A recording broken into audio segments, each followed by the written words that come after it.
Hello guys, isi-share ko lang sa inyo guys yung VLAN gamit itong tenda na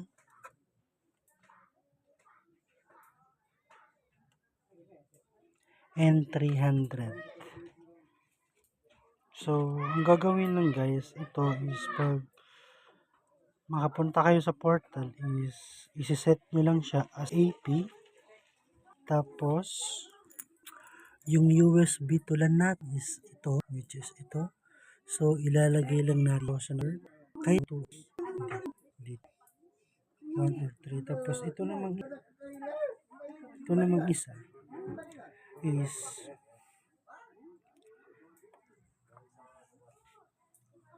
ito na siya guys. Ito.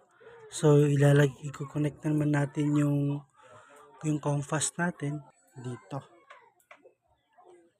So, try natin siya ngayon kung gumagana.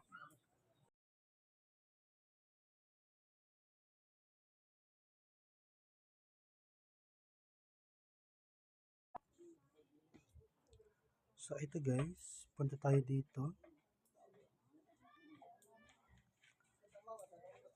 Tignan natin yung tenda natin. Una nating papasukan is yung tenda. Tignan natin. Itong tenda. Tignan natin kung makakapasok tayo sa portal.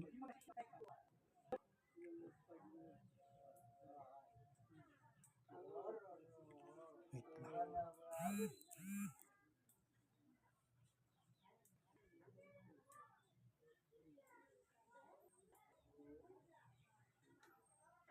Ayun.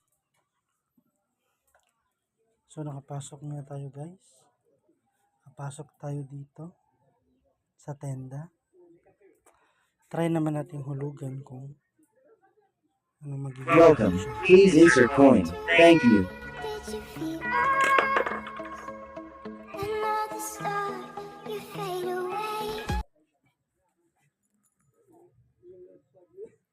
Ayan. So, tignan naman natin dito.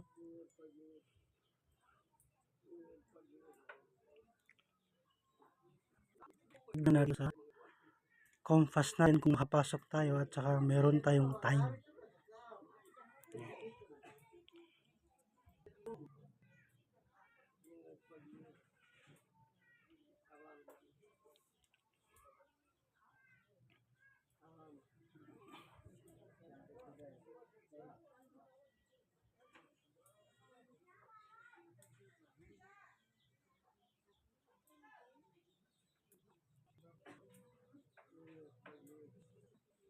Tignan natin. Ayun. Same lang ang time. I-check natin dito. Kung same lang ba talaga ang time.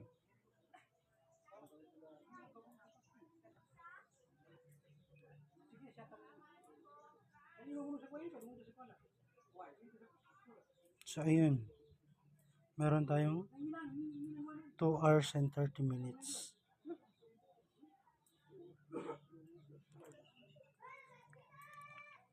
Ang good nito guys is meron na tayong kahit ilagay natin yung AP natin sa malayo, meron pa rin tayong AP dito sa malapit sa ating wifi. So, di para na rin siyang naka-VLAN using our tenda. Hindi na tayo gumamit ng yung USB port. So, I think mas maganda to. Kasi double purpose. Pwede tayong magdagdag ng another AP. Tapos, AP na rin siya. So, double purpose.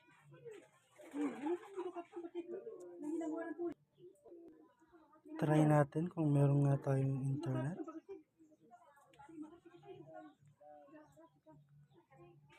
Ayun. Meron tayong internet guys. So, I hope nakatulong sa inyo to.